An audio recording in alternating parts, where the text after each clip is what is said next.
I touched down in Fort McMurray last night, and I have met my official Sherpa, Robbie Picard, who picked us up early this morning. Hey, great to meet you. It's good to meet you. What is a Sherpa? A Sherpa is someone who squires me around town, keeps me out of trouble, and helps me climb the highest heights. I'm going to do my best. I mean, that's going to be a challenge, but it's a privilege to be your Sherpa. Sherpa. It's a privilege to be your Sherpa. It's the folks who help people climb Mount Everest. Now, you're wearing an I Love Oil Sands shirt. You also had the matching hoodie. I love that.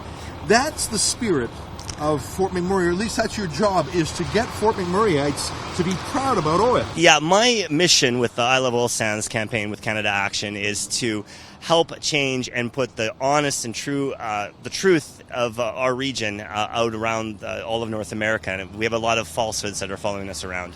Well, I love your civic pride. You were telling me earlier that you're not exactly everyone's stereotype of a pro-oil booster. Tell me about yourself. No. You're like a unicorn. You're not supposed to do this. Tell me more about yourself. Fort McMurray is very diverse, and people who work in the oil sands are very diverse. They're not all, you can't just paint them with one brush. We're not just all typical oil workers. So I'm actually Metis, and I'm gay, and I'm in Fort McMurray wearing an I Love Oil Sands t-shirt. So that is kind of makes me a bit unique, and also not that unique because Fort McMurray is very diverse. Yeah, isn't that the truth? I mean, a lot of folks outside of Alberta say, oh, the oil sands is hostile to Aboriginal people. Aboriginal people hate the oil sands.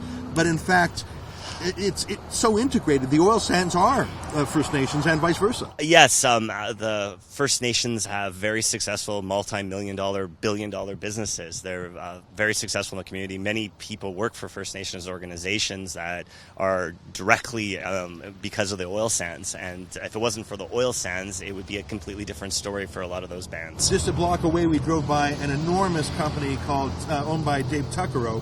Yes. That company's probably worth $1 billion. He's an Aboriginal man who said, let's get rich off the oil sands. Let's not fight it. Let's build our people up. Yeah, the oil sands is the best thing that's ever happened for Aboriginal people, and people need to start kind of seeing that side of it. A lot of these celebrities use Aboriginal people, particularly Chief Alan Adam, to sport around their cause. But the truth of the matter is those businesses that are owned by that ACFN do hundreds of millions of dollars in business with the oil sands. ACFN, that's the Athabasca Chippewa First. Yes, and they have the nicest building in all of Fort McMurray. It's a $45 million building in Taganova.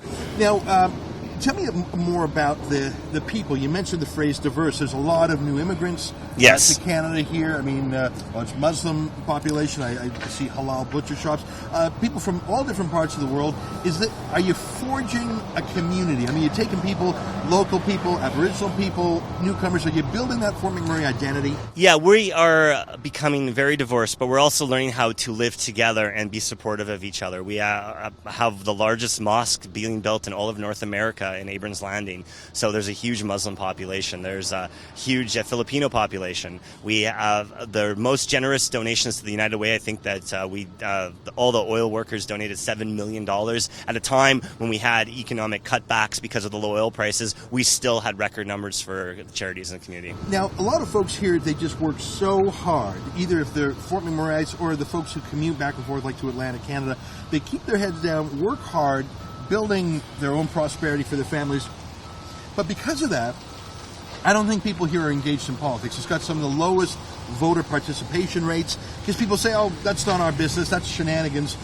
We're in the business of business. Do you think that Fort McMurrayites need to say, we can't take politics for granted, we got to fight for ourselves because if we don't, no one will? Yeah, I think we have, if people are comfortable, I mean, where else in the world can you come and make $200,000 a year driving a truck and have half the year off, and you get kind of in your own little world? And yeah, politics and standing up for oil sands are going against the negativity. I mean,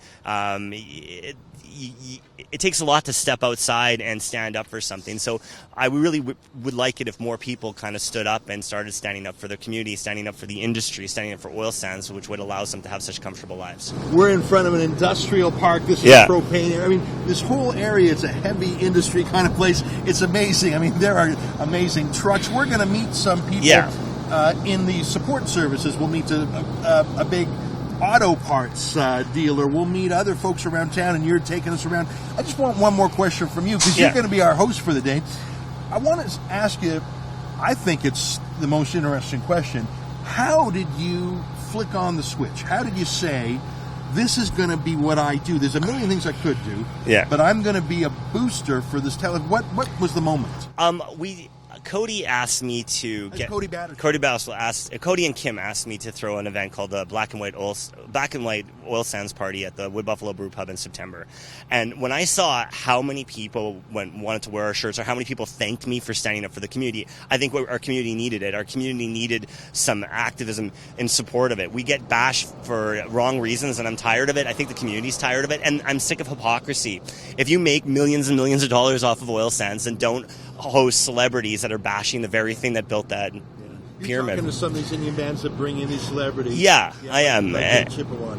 But at the same time, they don't speak for all the First Nations. In fact, they speak for very few of them. Most of the First Nations that work with I Love Oil Sands, they want the community to be successful. So, of course. I want to say one last thing before we go, and that is, during the Boycott Tim's shenanigans, where Tim Hortons said no to Enbridge ads, I was part of the Boycott Tim. You were. You had a positive response. Can you give me 1 minute on that? Tell me your sort of guerrilla action. What Tim Hortons did. I understand they deployed some security guards, but tell me the story. So, what basically, I saw the Boycott Tim Hortons thing. Now, I totally disagree with the Tim Hortons decision and what they did. I think it's ridiculous. The Tim Hortons lineup here is not from what was the name of that organization that started that?